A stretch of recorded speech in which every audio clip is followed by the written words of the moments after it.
Hello friends, welcome to your channel SSC-UPSC-PDF.com। बच्चों, percentage के बारे में पढ़ रहे थे।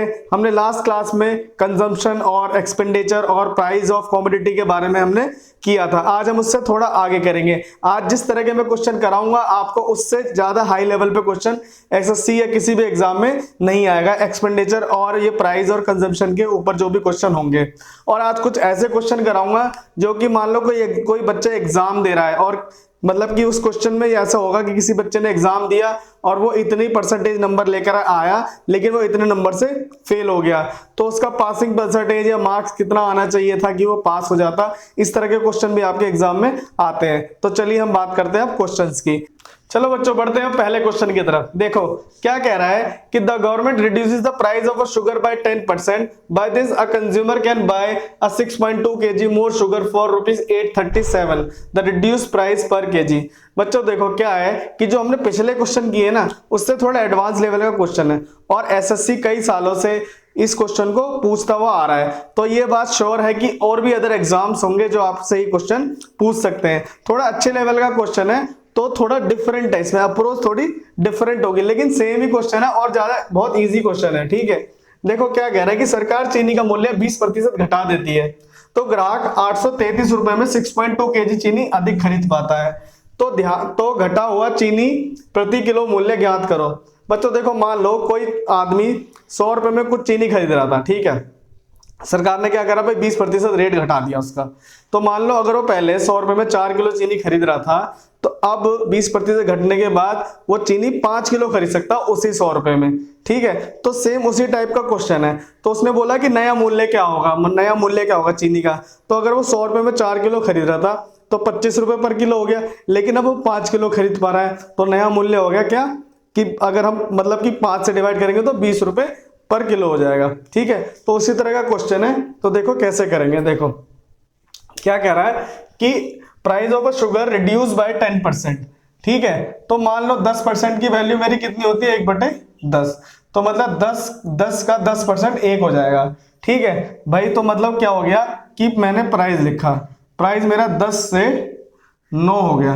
ठीक है, 1 रुपए घट गया, 1 यूनिट घट गया मतलब। ठीक है, तो जो मेरा कंजम्पशन होगा वो मेरा वाइस वर्सा उल्टा हो जाएगा, 9 से 10 हो जाएगा। मतलब कि अगर पहले मैं 9 यूनिट चीनी खा रहा था तो अब मैं 10 यूनिट चीनी खा सकता हूं, लेकिन मेरी कितनी बढ़ गई, मतलब 1 यूनिट मेरी चीनी बढ़ गई, मेरी 1 यूनिट चीनी बढ़ गई। लेकिन वो क्या कह रहा है कि वो जब प्राइस घटने के बाद वो क्या कर पा रहा है कि 6.2 kg चीनी अधिक खरीद पा रहा है। मतलब कि यहां पर वो क्या कह रहा है कि 1 यूनिट चीनी, लेकिन 1 यूनिट की वैल्यू है मेरी 6.2 kg, मतलब 1 यूनिट 6.2 kg के बराबर है। ठीक है, तो मतलब क्या होगा कि पहले अगर वो कितनी चीनी खरीद पा रहा था कि मैं 6.2 से इसकी मल्टीप्लाई कर दूं तो ये आ जाएगा मेरा 9 दूनी 18 और हासिल का 1 9 छक्का 54 और 1 55। तो पहले वो 55.8 किलो चीनी खरीद पा रहा था।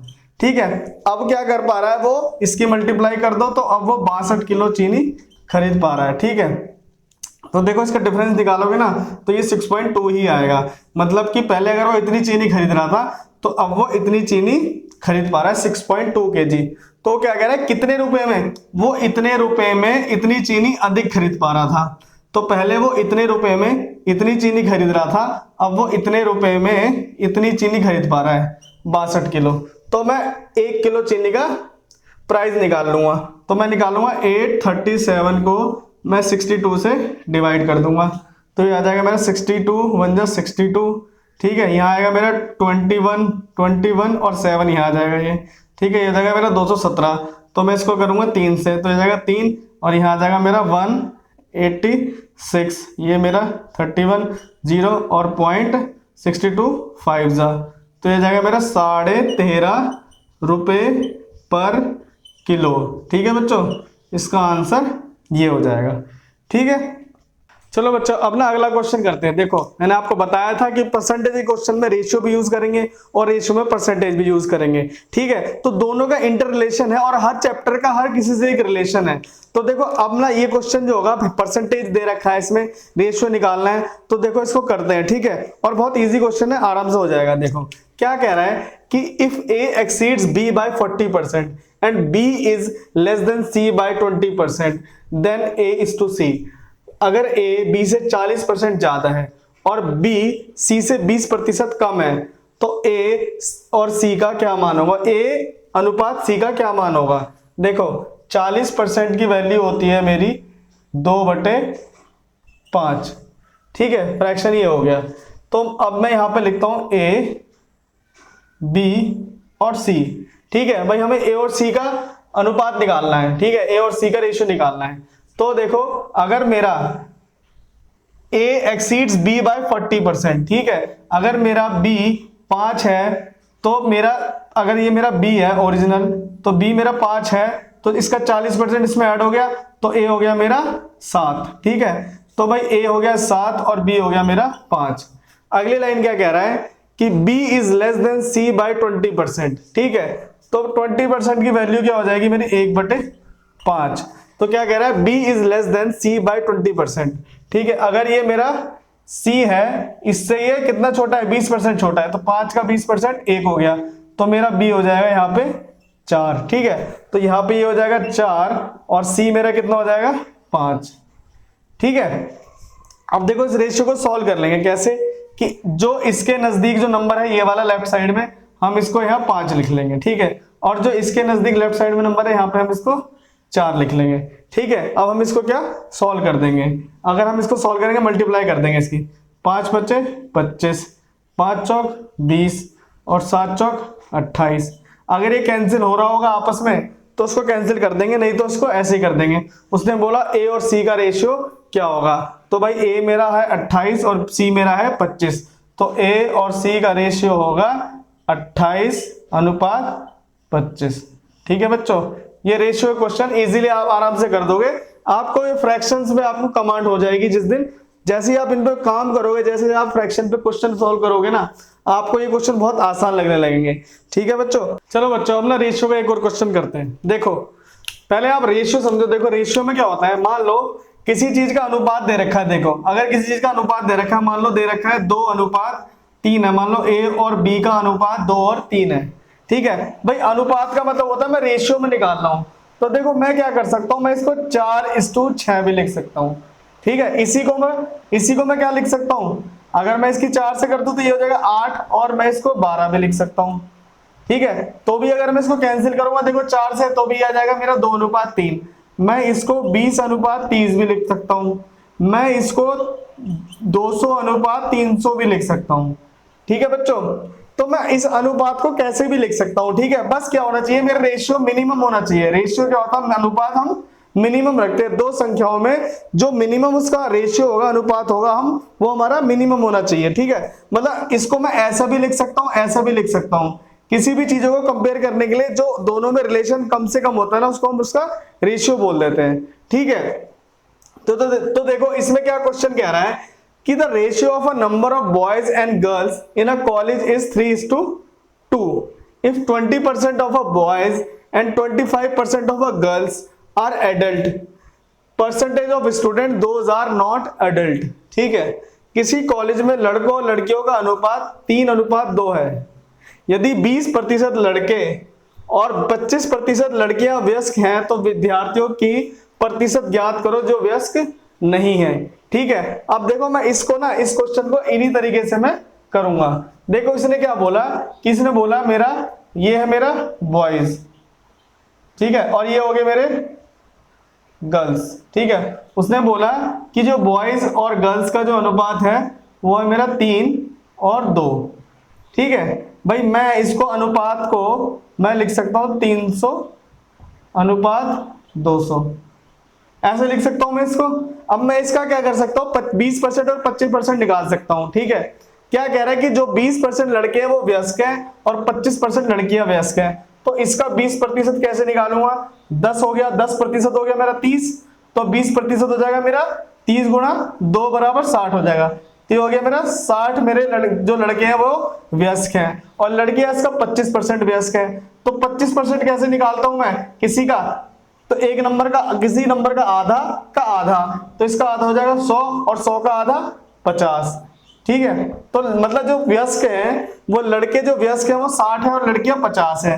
तो जो बचे हुए लड़के हो गए वो मेरे वयस्क नहीं है, और जो बची हुई लड़कियां होंगी मेरी वो भी वयस्क नहीं है। तो जो वयस्क नहीं है हमें उनका प्रतिशत निकालना है। ठीक है, तो देखो ये हो गया मेरा 240, ठीक है, ये हो गया मेरा 150। ठीक है बच्चों, तो ये जो लड़के हैं ये वयस्क नहीं है, ये नहीं है। ठीक है, अब मैं क्या करूंगा, इनका प्रतिशत निकालूंगा, टोटल का निकालना है, तो इन दोनों को ऐड कर दो, तो ये हो जाएगा मेरा कितना, 390। तो बच्चों 390, और मेरा इनिशियल मैंने कितना लिया था, 300 और 200, तो ये मेरा 500 पे कितना प्रतिशत हो जाएगा, इसको मैं निकाल दूंगा डिवाइड करके, तो ये आ जाएगा, और इसको मैं काट दूंगा 5 से, तो ये आ जाएगा मेरा 78%। तो 78% जो मेरे विद्यार्थी हैं वो वयस्क नहीं है। ठीक है बच्चों, इस क्वेश्चन को ऐसे करेंगे। अनुपात में मैं देखो किसी को भी इस तरह से लिख सकता हूं। ठीक है, अनुपात का मतलब ही ये होता है। ठीक है बच्चों, ये वाला क्वेश्चन हम ऐसे करेंगे। चलो बच्चों, अब ना उसी तरह का दूसरा क्वेश्चन करते हैं। ठीक है, थोड़ा सा और आपका कंसेप्ट क्लियर हो जाएगा। देखो क्या कह रहा है कि the reduction of 20% in the price of a wheat enables Lalita to buy 5 kg more wheat for ₹320 the original rate of a wheat. ठीक है, क्या कह रहा है कि गेहूं के मूल्य में 20% की कमी होने पर ललिता 5 किलो गेहूं ₹320 में अधिक खरीद पाती है। ठीक है, तो गेहूं का पुराना मूल्य प्रति किलो ज्ञात कीजिए। मतलब ललिता क्या कर रही थी कि 320 रुपए में पहले वो कुछ गेहूं खरीद रही थी। ठीक है, पहले वो कुछ गेहूं खरीद रही थी 320 रुपए में। अब क्या हुआ कि व्हीट का प्राइस कम हो गया, तो उसने गेहूं क्या करा कि 5 किलो गेहूं जो जिससे वो जितने वो पहले खरीद रही थी उससे 5 किलो ज्यादा खरीद रही है। ठीक है, मान लो कुछ भी मान लो कि 10 खरीद रही थी, अब वो 15 खरीद पा रही है, ये हम मान रहे हैं केवल। ठीक है, तो वो यही क्वेश्चन में पूछ रहा है, और पूछ रहा है जो पुराना मूल्य था, जो ओरिजिनल जो उसका प्राइस था, वो हमसे मतलब पूछ रहा है, ज्ञात करना चाह रहा है। ठीक है, तो देखो कैसे निकालेंगे कि भाई मेरा जो 20% है, मेरा 20% की वैल्यू होती है 1/5। ठीक है, तो मतलब क्या कह रहा है कि अगर मैं यहां पर लिखता हूं, देखो प्राइस, और ये हो जाएगा मेरा कंजम्पशन। ठीक है, तो मेरा प्राइस पहले अगर 5 था तो 20% मेरा रिडक्शन हो गया, मतलब 5 का 20% 1 होगा। ठीक है, तो मतलब पहले अगर मेरा 5 रुपए प्राइस था, मान लो 5 यूनिट था, तो मेरा अब 4 यूनिट हो गया। ठीक है, अगर मेरा पहले प्राइस 5 यूनिट था तो अब 4 यूनिट हो गया घट के। ठीक है, तो उसका कंजम्पशन क्या हो जाएगा मेरा वाइस वर्सा, मतलब कि अब मैं पहले मैं अगर 4 यूनिट खा रहा था तो अब मैं 5 यूनिट खाऊंगा। ठीक है, लेकिन क्या कह रहा है कि वो 1 यूनिट, ये मतलब 1 यूनिट बढ़ रहा है। ठीक है, कि वो पहले अगर 4 यूनिट खरीद पा रही थी तो अब वो 5 यूनिट खरीद रही है, लेकिन वो ना 1 यूनिट मतलब 1 यूनिट फालतू खरीद रही है, 1 यूनिट फालतू खरीद रही है। लेकिन वो क्या कह रहा है कि वो 1 यूनिट नहीं 5 किलो ज्यादा खरीद पा रही है, मतलब कि 1 यूनिट की वैल्यू मेरी 5 किलो है। ठीक है, वो 5 किलो ज्यादा खरीद पा रही है। ठीक है, तो मतलब 1 यूनिट की वैल्यू मेरी 5 किलो है, तो मैं इसकी गुणा 5 से कर दूंगा। तो पहले अगर वो 20 किलो खरीद रही थी, तो अब वो इसकी गुणा मैं 5 से कर दूंगा, तो अब वो 25 किलो खरीद पा रही है। कितने रुपए में, 320 रुपए में। पहले वो 320 रुपए में 20 किलो खरीद रही थी, अब वो 25 किलो खरीद रही है। लेकिन उसने हमसे पूछा क्या है कि पुराना मूल्य बताना है, कि पुराना मूल्य क्या था। तो भाई मैं 320 रुपए में पहले वो कितना खरीद रही थी, 20 किलो खरीद रही थी, तो मैं इसको डिवाइड कर दूंगा, तो हो जाएगा 2 और ये आ जाएगा मेरा 16 रुपए। तो इसका आंसर आ जाएगा 16 रुपए प्रति किलो उसका ओरिजिनल वैल्यू, ओरिजिनल प्राइस था, पुराना प्राइस था इसका गेहूं का। ठीक है बच्चों, तो देखो सेम वही चीज लगाई जो मैंने पिछले क्वेश्चन में लगाई थी। ठीक है, अभी इस तरह के 1-2 क्वेश्चन और करते हैं, क्योंकि बच्चों बहुत अच्छा टॉपिक है, बहुत इंपॉर्टेंट टॉपिक है, और एसएससी में तो इस क्वेश्चन के आने के 100% चांसेस हैं। ठीक है बच्चों, ये छोटी छोटी चीजें देखो हम ना करते हुए चलेंगे ना, तो बहुत सही रहेगा हमारे मतलब आने वाले हर चैप्टर के लिए, परसेंटेज के लिए, कोई भी चैप्टर हो उसके लिए, तो हमें छोटी छोटी चीजें सीखनी पड़ेंगी। ठीक है बच्चों, देखो छोटी चीजें ही क्या होती है ना, इंसान को बड़ा जरूर बनाती है। आप पहले छोटा सीखोगे, फिर उससे बड़ा सीखोगे, मतलब क्या होगा कि आप धीरे धीरे फिर बड़े क्वेश्चन आप इजीली सॉल्व करते चले जाओगे। देखो आपने कभी ना चेस खेला होगा, तो मान लो अगर आपको चेस खेलना आता है ना, तो आप जानते हो कि देखो एक उसमें पॉन होता है, पॉन, ठीक है, उसको हिंदी में प्यादा बोल देते हैं, सिपाही बोलते हैं। तो जो पॉन होता है ना, जब वो क्या करता है कि वो छोटा होता है, लेकिन जब उसको हम मतलब उस छोटे पे हम कमांड बना के चलते हैं ना, तो एक टाइम ऐसा आता है कि वही आपको एक वजीर बना के दे देता है, ठीक है। और जब वो वजीर बन जाता है ना, पूरी गेम की बाजी पलट जाती है। तो बच्चों यही छोटी छोटी चीजों पे हम बहुत डीपली काम करेंगे, जो कि हम आराम से अपना एग्जाम क्रैक करते हैं, ठीक है। हमारा मेन मोटिव है हमारा एग्जाम क्रैक करना, और हमें एक जॉब लेकर ही छोड़नी है इस बार, ठीक है बच्चों। तो हम एक हमारा मोटिव जो होगा, हम उसको एग्जाम क्रैक करके एक जॉब लेंगे, ठीक है बच्चों। क्या कह रहा है, the price of a commodity increases by 30% and consumption of a commodity decreases by 20%, what will increase और डिक्रीज इन एक्सपेंडिचर। यदि किसी वस्तु का मूल्य 30% बढ़ जाता है और खपत वो 20% घट जाती है, तो उसके खर्च में कितने प्रतिशत की वृद्धि या कमी होगी। देखो बच्चों, मान लो किसी वस्तु का प्राइस बढ़ गया, ठीक है। अब किसी चीज का जब वस्तु का प्राइस बढ़ जाता है, तो कुछ लोग क्या होता है कि उस वस्तु को थोड़ा कम यूज करना शुरू कर देते हैं, मतलब उसका कंजम्पशन कम कर देते हैं कि उसका एक्सपेंडिचर हमारा ज्यादा ना हो। तो इस क्वेश्चन में यही कह रहा है वो, ठीक हो। देखो क्या कह रहा है कि पहले देखो प्राइस और हमारा कंजम्पशन, और ये हो गया हमारा एक्सपेंडिचर। दो मेथड से कराऊंगा इस क्वेश्चन को भी, ठीक है। क्या बोल रहा है, the price of a commodity increase by 30%। मान लो पहले 10 था, 10 किलो हमारी कंजम्पशन थी, 10 रुपए उसका प्राइस था, ठीक है। तो हमारा जो एक्सपेंडिचर था वो हो रहा था हमारा 100 रुपए, ठीक है। अब वो क्या कह रहा है कि 30% उसका इंक्रीज हो गया प्राइस, मतलब इस पे 30% इंक्रीज हो गया, तो ये हो गया मेरा 13। 10 का 30% होगा 3, तो 13 हो जाएगा उसका प्राइस। उसने कंजम्पशन क्या करा कि उसने कंजम्पशन अपना खपत उसने अपनी 20% घटा दी, मतलब जो उसकी जो पहले जो खपत थी उससे उसने अपनी 20% खपत घटा दी, ठीक है। तो पहले 10 था, तो उसका 20% जब उसका घट गया, तो अब उसकी खपत हो गई 8, ठीक है। तो बच्चों देखो, ये 13 जब 13 रुपए के हिसाब से वो 8 किलो खा रहा है, तो उसका जो खर्चा हो रहा है वो 104 रुपए हो रहा है, ठीक है। तो मतलब पहले उसके 100 रुपए खर्च हो रहे थे, अब उसके 104 रुपए खर्च हो रहे हैं, मतलब कि उसके अब 4 रुपए ज्यादा खर्च हो रहे हैं, ठीक है। हमें निकालना है कि कितने प्रतिशत बढ़ा या घटा। भाई अब हमारे 4 रुपए ज्यादा खर्च हो रहे हैं, कितने पे, 100 रुपए पे। तो ये हो जाएगा मेरा 4% की वृद्धि होगी उसके खर्चे में, ठीक है। देखो इसका दूसरा मेथड देख लो, the price of a commodity increase by 30%, ठीक है। मान लो मैं लिख रहा हूं यहां पे प्राइस, और यहां हो गया मेरा कंजम्पशन,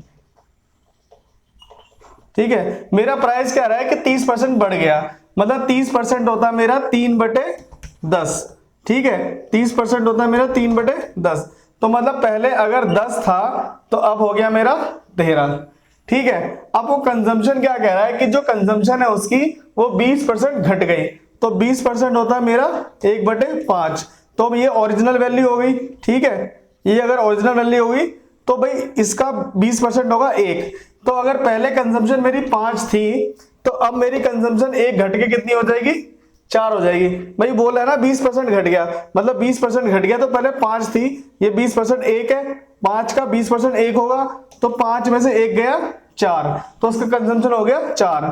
तो देखो पहले जो उसका खर्चा हो रहा था, प्राइस 10 और 5 के हिसाब से 50 रुपए खर्च हो रहा था, अगर 50 यूनिट खर्च हो रहा था, तो अब उसका जो खर्चा हो रहा है वो हो रहा है मेरा 52 यूनिट, ठीक है। मतलब उसके अब इतना खर्चा हो रहा है, तो उसका कितना खर्चा बढ़ गया, 2 बढ़ गया, कितने पे, 2 बढ़ गया, उसका 2 बढ़ गया 50 पे, ठीक है। जब उसका 2 50 से बढ़ गया, तो ये हो जाएगा मेरा 1/25, 1/25 हो जाएगा मेरा 4%, मतलब कि जो उसका 4% की उसकी वृद्धि होगी खर्चे में, ठीक है बच्चों। तो इसको मैंने करने के दोनों मेथड आपको बता दिए। चलो बच्चों अब ना एक और क्वेश्चन करते हैं इस तरह का, ठीक है। क्या कह रहा है कि देखो, a reduction of 30% in the price of a sugar enables a purchaser to buy 9 kg more sugar for rupees 420 the original rate of sugar। ठीक है, क्या कह रहा है, यदि चीनी के मूल्य में 30% की कमी हो जाए तो ग्राहक 9 किलो चीनी 420 रुपए में अधिक खरीद पाता है। 420 रुपए में वो 9 किलो और ज्यादा खरीद पा रहा है। तो चीनी का पुराना मूल्य ज्ञात करो। ठीक है, देखो हमें निकालना है पुराना ओल्ड प्राइस, ओरिजिनल प्राइस निकालना है। ठीक है, देखो हम सेम वही करेंगे कि हम जानते हैं कि 30% का जो मेरा फ्रैक्शन होता है वो होता है मेरा 3/10। ठीक है, तो क्या है कि 10 का 30% 3 हो गया।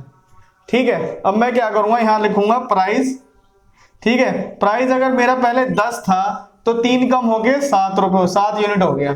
ठीक है, अब मेरा कंजम्पशन लिख लो यहाँ पे, तो कंजम्पशन मेरा हो जाएगा उल्टा, ये हो जाएगा 7। अगर मेरा पहले 7 यूनिट था तो मेरा कंजम्पशन 10 यूनिट हो गया। ठीक है, मतलब कि जो मेरा पहले अगर 7 यूनिट में खा रहा था या मेरा कंजम्पशन 7 यूनिट में खरीद पा रहा था, अब मैं 10 यूनिट खरीद पा रहा हूं, मतलब मैं 3 यूनिट अधिक खरीद पा रहा हूं। ठीक है, 3 यूनिट, लेकिन 3 यूनिट नहीं, मैं कितना खरीद पा रहा हूं, 9 किलो अधिक खरीद पा रहा हूं, मतलब कि मैं 9 किलो अधिक खरीद पा रहा हूं। तो 3 यूनिट की वैल्यू 9 किलो है, तो 1 यूनिट की वैल्यू हो जाएगी मेरी 3 किलो। ठीक है भाई, 3 यूनिट की वैल्यू 9 किलो के बराबर, तो 1 यूनिट हो गया मेरा 3 किलो के बराबर। तो मतलब कि अगर मेरी 1 यूनिट 3 किलो के बराबर है तो 7 यूनिट हो जाएंगी मेरी कितने के बराबर, 21 किलो के बराबर। और मेरी 10 यूनिट हो जाएंगी कितने के बराबर, 30 किलो के बराबर। तो मतलब अगर मैं पहले 21 किलो खरीद पा रहा था 420 रुपए में, तो अब मैं 30 किलो खरीद लूंगा 420 रुपए में। ठीक है, उसने क्या बोला है कि पुराना मूल्य क्या होगा। अब वो पुराना पूछे या नया प्राइस पूछे, बात तो एक ही है भाई, मतलब बात एक ही, मतलब एक ही तरीके से निकाल लेंगे कि भाई देखो, अगर उसने मेरे से पूछा ओरिजिनल प्राइस पूछा पुराना, तो 420 को मैं पहले 420 रुपए में 21 किलो खरीद पा रहा था, तो पहले जो प्राइस था वो हो गया मेरा 21 दूनी 42, 20 रुपए पर केजी उसका प्राइस था। ठीक है, अब मैं अगर उसने बोला मेरे से कि न्यू प्राइस क्या होगा, तो अगर मैं न्यू प्राइस की बात करूं तो मैं अब 420 में कितनी खरीद पा रहा हूं, 30 किलो खरीद पा रहा हूं। ठीक है, तो मैं इसको काट दूंगा ये, और ये मेरा गया 3 कम 3, 3 चौक 12। तो अब जो उसका मूल्य है वो 14 रुपए पर केजी हो गया। पहले उसका 20 रुपए प्रति किलो था, अब उसका 14 रुपए प्रति किलो हो गया। तो देखो वो कुछ भी पूछ ले, अगर आपने इसका निकाल दिया कि पहले इतनी खरीद पा रहा था फिर वो इतनी खरीद रहा है, तो हम ना जो हमारा जितने रुपए में खरीद रहा है उससे डिवाइड कर दो, चाहे वो ओरिजिनल पूछे या न्यू प्राइस पूछे। देखो हम सेम तरीके से उसका निकाल देंगे। ठीक है बच्चों, अब काफी हद तक ना आपका इस चीज का डाउट क्लियर हो गया होगा। ठीक है, चलो बच्चों अब ना थोड़ा एग्जाम से रिलेटेड क्वेश्चन करते हैं। ठीक है, देखो क्या होता है कि एग्जाम्स में क्या होता है ना कि मतलब कि जैसे कुछ बच्चे ने एग्जाम दिया, उसके इतने नंबर आए, लेकिन अगर वो 20 नंबर से फेल हो गया, उससे रिलेटेड ना क्या होता है कि क्वेश्चन आते हैं एग्जाम में। ठीक है, तो हम उससे रिलेटेड क्वेश्चन करेंगे। देखो क्या होता है कि देखो क्या कह रहा है कि in an examination candidate must secure 40% marks to pass a candidate who score 20 marks and failed by 20 marks. What is the maximum marks for exam? क्या कह रहा है कि एक परीक्षा में विद्यार्थी को उत्तीर्ण होने के लिए 40% अंक की आवश्यकता है। ठीक है, उसको 40% नंबर चाहिए पास होने के लिए। ठीक है, यदि वह 220 अंक लाकर 20 अंक से फेल हो जाता है, उसके एग्जाम में 220 नंबर आए लेकिन क्या हुआ कि वो 20 नंबर से फेल हो गया, अगर उसके 20 नंबर और आते तो वो पास हो जाता। ठीक है, तो कुल पूर्णांक का मान क्या होगा। भाई देखो क्या है इसका, देखो क्या कह रहा है कि मान, भाई देखो पासिंग जो परसेंटेज है, पासिंग परसेंटेज है मेरा 40%।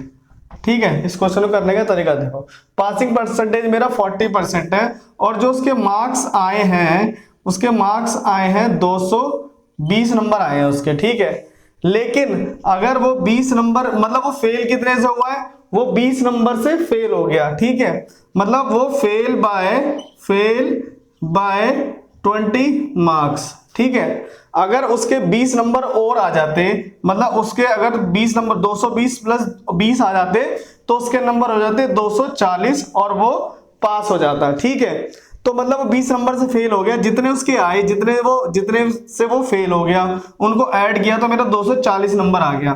तो 240 नंबर पे वो पास हो जाता अगर उसके 20 नंबर और आ जाते। तो उसने क्या बोला है क्वेश्चन में कि 40% मार्क्स पास लाने के लिए जरूरी है, मिनिमम 40% मार्क्स चाहिए पास होने के लिए। तो उसको 240 मिल जाते तो पास हो जाता, और 40% उसको पास होने के लिए चाहिए, मतलब कि 40% मेरा 240 के बराबर है। ठीक है भाई, पास होने के लिए 40% चाहिए और पासिंग के लिए उसको 220 उसके आए, अगर उसको 20 और मिल जाते तो उसके 240 नंबर हो जाते। तो मतलब 40% मेरा 240 के बराबर है, तो मेरा 1% हो जाएगा 6 के बराबर। तो मेरा 100% हो जाएगा 600 नंबर, मतलब जो टोटल जो एग्जाम है वो 600 नंबर का है। ठीक है बच्चों, इस क्वेश्चन को हम इस तरह से करेंगे। ठीक है, समझ आ गया आपको? चलो बच्चों, अब ना उसी तरह का एक क्वेश्चन करते हैं, ठीक है, फिर और थोड़ा आपका कंसेप्ट क्लियर हो जाएगा। देखो क्या कह रहा है, in an examination student has to secure 40% marks to pass, a student who score 90 marks and fail by 10 marks, what is the maximum marks for exam. देखो, एक परीक्षा में विद्यार्थी को उत्तीर्ण होने के लिए 40% अंक की आवश्यकता है। यदि वह 90 अंक लाकर 10 अंक से फेल हो जाता है तो कुल पूर्णांक का मान क्या होगा। देखो सेम हम वही करेंगे कि देखो मेरा पासिंग मार्क्स कितना है, मेरा जो पासिंग मार्क्स है वो है मेरा 40%। ठीक है, उसके मार्क्स कितना आए हैं, उसके जो मार्क्स आए हैं वो आए हैं 90। ठीक है, और वो फेल कितने से हो गया, फेल बाय 10 मार्क्स, मतलब उसके अगर 90 और 10 अगर ये 100 आ जाते तो वो पास हो जाता, तो पास हो जाता, और पास आने के लिए 40% चाहिए, मतलब कि 100 मेरा 40% के बराबर है। भाई वो 10 नंबर से फेल हो गया तो 90 और 10 100 कर देंगे थे, 100 मतलब 40% के बराबर हो जाएगा, तभी तो वो पास होगा। ठीक है, तो मतलब 100 नंबर मेरे 40% के बराबर है, तो 40% बराबर 100 मार्क्स, तो 1% बराबर 2.5 मार्क्स, तो 100% बराबर हो जाएगा 250। तो जो उसका एग्जाम है वो 250, जो उसका एग्जाम है वो है मेरा 250 मार्क्स का। ठीक है बच्चों, इसका आंसर हो जाएगा 250। ठीक है, सेम क्वेश्चन था, सेम तरह का, थोड़ा कंसेप्ट क्लियर हो जाए इसलिए मैंने करा दिया आपको। ठीक है बच्चों, देखो अब ना क्वेश्चन आ गया मेरा दूसरा, मतलब है सेम ही लेकिन उससे थोड़ा अलग है डेटा, और क्वेश्चन थोड़ा अलग तरह का है, अलग तरीके का है। देखो क्या कह रहा है कि कोई एग्जाम में कोई बच्चा नंबर लेकर आया 20%, ठीक है, तो और वो 5 नंबर से फेल हो गया, और उसी एग्जाम में एक दूसरा बच्चा 30% मार्क्स लाया और पासिंग मार्क्स से 20 नंबर ज्यादा लेकर आया है। ठीक है, तो इस क्वेश्चन को देखो कैसे सॉल्व करेंगे मैं आपको बता देता हूं। देखो क्या कह रहा है कि एग्जामिनेशन में एक बच्चा 20% मार्क्स लाया, देखो ये 2 लाइन खींचो। ठीक है, 2 लाइन मैंने यहां पे खींची, तो एक ये बंदा लेकर आया 20% मार्क्स, ठीक है, और एक ये मेरी बीच में लाइन खींच, तो ये होगी मेरी पासिंग परसेंटेज। ठीक है, तो उसने क्या बोला कि वो 20% मार्क्स लाया लेकिन वो 5 नंबर से फेल हो गया, मतलब अगर उसके 20% प्लस 5 नंबर आ जाते तो पास हो जाता। ठीक है, अब एक ऊपर वाला एक क्या कह रहा है कि एक बच्चा 30% मार्क्स लाया, ठीक है, 30% मार्क्स लाया और पासिंग परसेंट से 20 नंबर ज्यादा लाया है। ठीक है, पासिंग परसेंट से 20 नंबर ज्यादा लाया है। देखो इस क्वेश्चन को वैसे अगर हम एक्स वाले तरीके से करेंगे, और हम पहले आज तक करते हुए आए हैं, तो ऐसे क्वेश्चन बहुत ज्यादा टाइम ले लेते थे। ठीक है, अभी हम इस तरीके से इस क्वेश्चन को करेंगे। देखो क्या कह रहा है कि वो क्या कह रहा है कि 20% मार्क्स लाया, ठीक है, और अगर वो पासिंग परसेंट से 5 नंबर कम लेकर आया, और वो दूसरा बंदा क्या है, जो सेकंड बंदा है, ये मेरा फर्स्ट बंदा हो गया, वो क्या कह रहा है, दूसरा विद्यार्थी वो मेरा 30% नंबर लाया लेकिन 20 मार्क्स पासिंग परसेंट से ज्यादा लाया। तो देखो इस पूरी लाइन को देखें अगर हम, इसके और इसके बीच में जो डिफरेंस है वो 10% का है।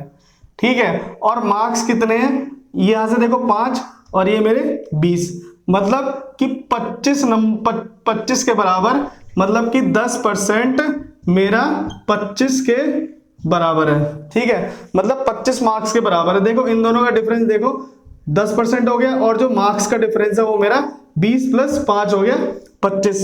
तो ठीक है, तो 1% हो जाएगा मेरा कितना, 2.5 मार्क्स। ठीक है भाई देखो क्या कह रहा है कि 1% भाई 10% की वैल्यू होगी मेरी 25 मार्क्स, तो 1% की वैल्यू होगी मेरी 2.5 मार्क्स। ठीक है, अब देखो वो 20% यहां लेकर आया, ठीक है, अगर उसको 5 नंबर और मिल जाते तो वो पास हो जाता। ठीक है, उसने बोला है कि उत्तीर्ण परसेंटेज क्या होगा, तो अगर उसके 5 नंबर और मिल जाते तो वो पास हो जाता। तो अगर 1% की वैल्यू 2.5 मार्क्स है, तो 2% की वैल्यू हो जाएगी मेरी 5 मार्क्स। ठीक है, मतलब कि उसके अगर 5 नंबर और आ जाते तो पास हो जाता, मतलब उसके 2% और आ जाते तो वो पास हो जाता। तो 20 प्लस 2% अगर उसके आ जाते तो वो पास हो जाता, मतलब जो मेरा पासिंग परसेंट है वो 22% है। इसका आंसर हो जाएगा कितना, 22%। ठीक है बच्चों, ये क्वेश्चन है, और इस तरह का क्वेश्चन एग्जाम में पूछा जाता है अगर थोड़ा सा अच्छे लेवल का पेपर आ जाएगा तो। ठीक है, अब इस तरह का हम एक और क्वेश्चन करेंगे। ठीक है बच्चों, चलो बच्चों अब ना अगला क्वेश्चन करते हैं उसी तरह का। ठीक है, थोड़ा और कंसेप्ट आपका क्लियर हो जाएगा। देखो इस टॉपिक में आप कमांड बना लोगे जब आप देखो इन क्वेश्चनों की ना तैयारी करते चलना।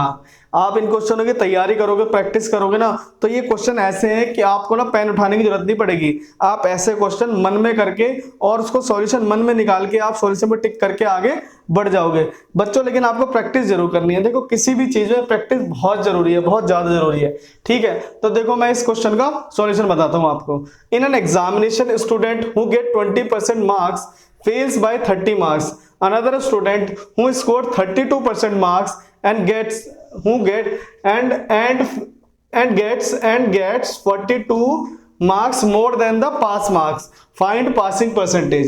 ठीक है, एक परीक्षा में एक विद्यार्थी 20% अंक लाकर 30 अंक से फेल हो जाता है, वहीं दूसरा विद्यार्थी 32% अंक लाकर उत्तीर्ण अंक से 42 अंक अधिक लाता है, तो उत्तीर्ण प्रतिशत क्या होगा। ठीक है बच्चों, सेम क्वेश्चन है। हम क्या करेंगे, देखो हम इसमें फिर से 3 लाइन ड्रॉ करेंगे। ठीक है, 1 2 और 3। देखो मैं आपको समझा रहा हूं इसलिए मुझे ये सब चीजें ड्रॉ करने की जरूरत पड़ रही है।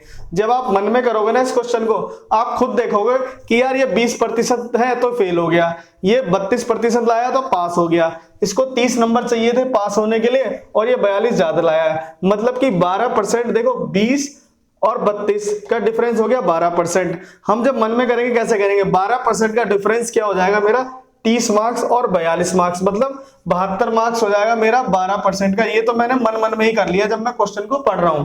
ठीक है, अब क्या कह रहा है कि भाई 1% की वैल्यू कितनी हो जाएगी मेरी, 1% की वैल्यू हो जाएगी मेरी 6। मैं इसको अभी मन में कर रहा हूं, जब मैं प्रैक्टिस करूंगा ऐसी चीजें मन में होंगी, तो 1% मेरा 6 के बराबर हो जाएगा। अब वो क्या कह रहा है कि 20% लाया और 30 नंबर से पास हो गया, तो मैं उसमें 30 नंबर और जोड़ दूं तो 30 नंबर मेरा कितना परसेंट के बराबर हो जाएगा, 6 से 30 को भाग दे दूंगा तो 5% और एक्स्ट्रा चाहिए मेरे को। पहले इसके 20% आ रहे थे तो 5% एक्स्ट्रा चाहिए, मतलब 25% मेरा पासिंग मार्क्स हो गया और आंसर निकल गया। ये क्वेश्चन मन में हो सकते हैं। अब देखो हम अभी सीखने के लिए जब हम इन पर प्रैक्टिस करेंगे ना, जब हम इन पर प्रैक्टिस करेंगे तो हम चीजें मन में करने लगेंगे, अभी मन में आपको नहीं होगा। आप पहले प्रैक्टिस करो, कुछ दिनों बाद आप मन में करोगे तो इस क्वेश्चन का आंसर 15 से 20 सेकंड के अंदर आप सॉल्व कर दोगे। ठीक है बच्चों, देखो कैसे करेंगे इसको, कि मान लो भाई देखो उसके नंबर आए मेरे 20%, ठीक है, लेकिन वो फेल हो गया कितने नंबर से, 30 नंबर से फेल हो गया।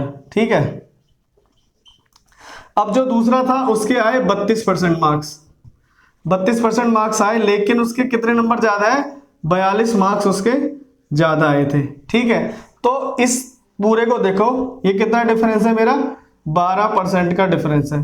12% मेरा इन दोनों के मार्क्स के बराबर है। ठीक है, तो मैं क्या करूंगा, 12% बराबर है मेरा 72 के बराबर, 72 के, तो 1% की वैल्यू हो जाएगी मेरी 6। ठीक है, अब देखो उसको 30 नंबर और चाहिए पास होने के लिए, 20% उसके आए थे, अगर मैं 30 को 6 से भाग दे दूंगा तो मेरा 5% आ जाएगा। ठीक है भाई, 1% की वैल्यू 6 है, तो 30 मार्क्स को मैं 6 से भाग दे दिया तो 5% आ गया, तो उसको 20 में अगर मैं 5% और दे दूं, 20 प्लस 5% और कर दूं, तो मेरा 25% ये आ जाएगा मेरा पासिंग परसेंटेज। ठीक है बच्चों, जो हमने पहले क्वेश्चन किया उसी की तरह बिल्कुल सेम क्वेश्चन था, लेकिन आपका जो होगा ना एप्टीट्यूड वो ऐसे जनरेट होगा जब आप इन क्वेश्चनों में प्रैक्टिस करोगे ना, तो आप इन क्वेश्चनों को दिमाग में करने लग जाओगे। ठीक है, मुश्किल से 15 सेकंड लगेंगे इस क्वेश्चन को करने में, लेकिन आपको प्रैक्टिस करनी पड़ेगी। ठीक है बच्चों, देखो बच्चों अब ना एक क्वेश्चन करते हैं। ठीक है, इस तरह का क्वेश्चन भी एग्जाम में आया हुआ है और आ जाता है। ठीक है, क्या कह रहा है कि a student score 32% marks in science subject out of 300, how much percentage should he score in language out of 200 to obtain overall 46%? मतलब क्या है कि एक विद्यार्थी विज्ञान की परीक्षा में 300 में से 32% अंक ला रहा है। ठीक है, विज्ञान में तो उसके 32% अंक आए हैं। ठीक है, तो क्या वह भाषा की परीक्षा में 200 में से कितने अंक लाए? जो लैंग्वेज का पेपर होगा वो 200 में से कितने नंबर लेकर आए कि टोटल उसके जो मार्क्स हो वो 46% के बराबर हो जाए। भाई देखो, एक पेपर में तो उसके 32% आए, तो वो दूसरे में वो कितने कवर करे कि टोटल उसको 46% मिल जाए। मतलब उसको 46% से ज्यादा नंबर लेकर आने पड़ेंगे। देखो अब इस क्वेश्चन को हम कैसे निकालेंगे। देखो भाई, देखो उसके आए मेरे, उसके 32% मार्क्स आए, कितने में से? 300 में से आए थे। ठीक है, 300 में से 32% उसके मार्क्स आए थे। हमें लाने कितने थे? हमको 46% चाहिए थे, हमको 46% चाहिए थे, तो उसको 14% नंबर कम आए हैं। ठीक है भाई, 200 में से 46%, 200 में से कितने लाए नंबर कि इसके भी 46% कवर हो जाए और लैंग्वेज के भी और साइंस के भी कवर हो जाए। तो हमें 14% चाहिए, लेकिन 14% हमें इसका चाहिए। ये जो हमारा 300 है इसका 14% चाहिए हमें, तो इसका 14% कितना हो जाएगा?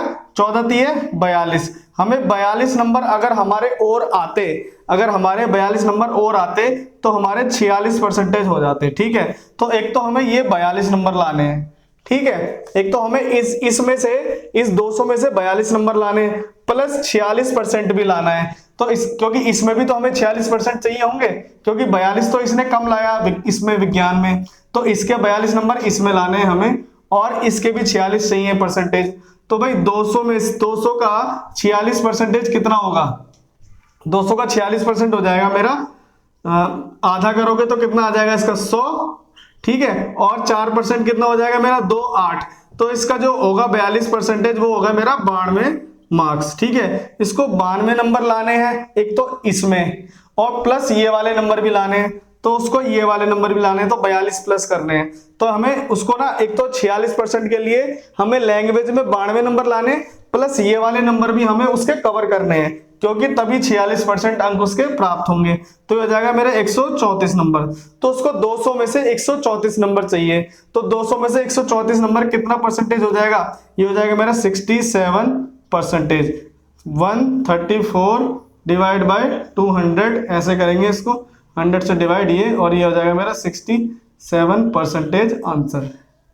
ठीक है बच्चों, इस तरह का क्वेश्चन ऐसे करेंगे। ठीक है।